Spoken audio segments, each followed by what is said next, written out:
Well, tonight a UK government spokesman has given this response to the allegations included in Shirine's report. The UK is not a member of the Saudi-led coalition.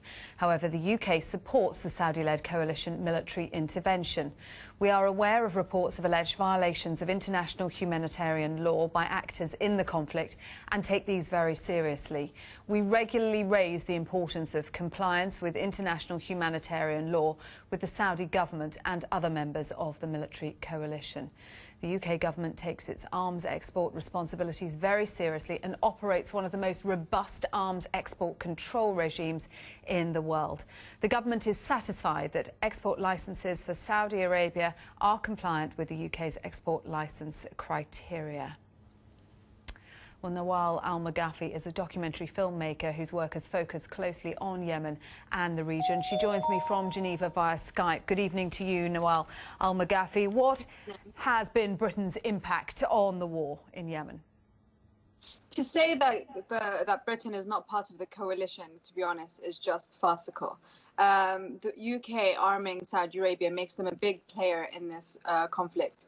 The weapons that are being dropped, the bombs that are being dropped by Saudi Arabia, which have been supplied to Saudi Arabia by the UK and the US, are being dropped in civilian areas. From what we saw when we were there, were being dropped on hospitals, on IDP camps, on factories, we were only there for a short space of time.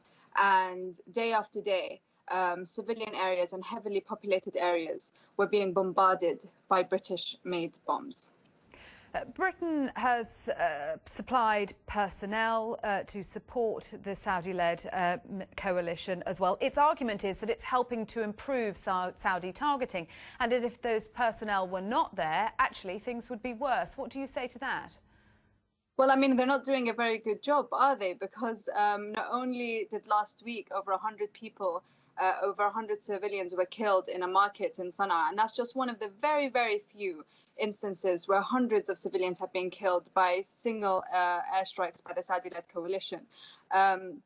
So I don't think they're helping them enough. Already the UN released a panel report that it put together over the year, and they recorded over 119 airstrikes that went against international humanitarian law. So, you tell me, where's the help in that? Obviously, they're not giving them enough guidance. Yeah, we had the statement from the British government saying that its arms exports are rigorously controlled under a licensed procedure. What is wrong with British companies supplying weapons under these agreements that are long-standing? If it wasn't British companies, it would be others, wouldn't it? We continuously keep hearing this argument from the government that if we weren't supplying the weapons, someone else will. But we are Great Britain, and Great Britain always leads by example.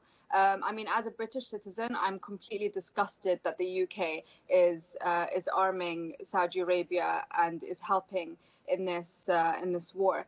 And as a Yemeni citizen, I'm heartbroken that the British government that raised me and taught me that this is Great Britain and that we lead by example is doing this. I'm completely shocked.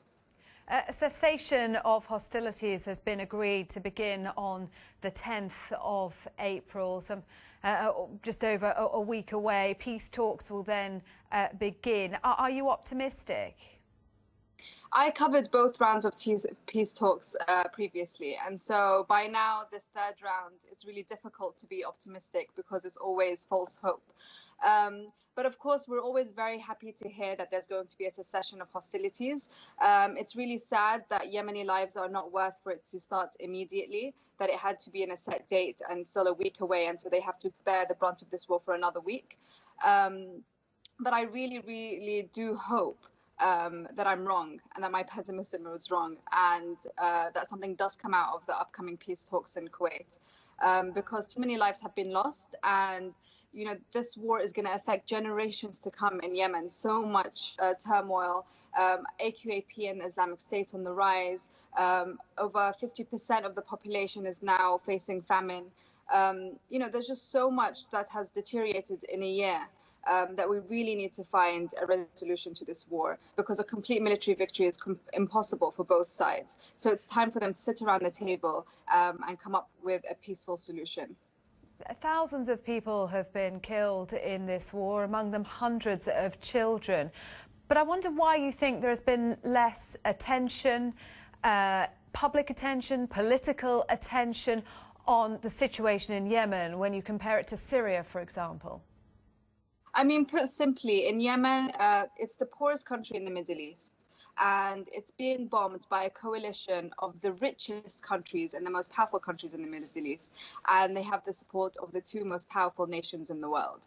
Not only do all these nations collectively have a great hold on the media, have a great hold on just what's happening around the world. That's why Yemen is being ignored, unfortunately. Okay, Nawal Al Maghafi, thank you very much indeed for talking to us this evening. Thank you. More now.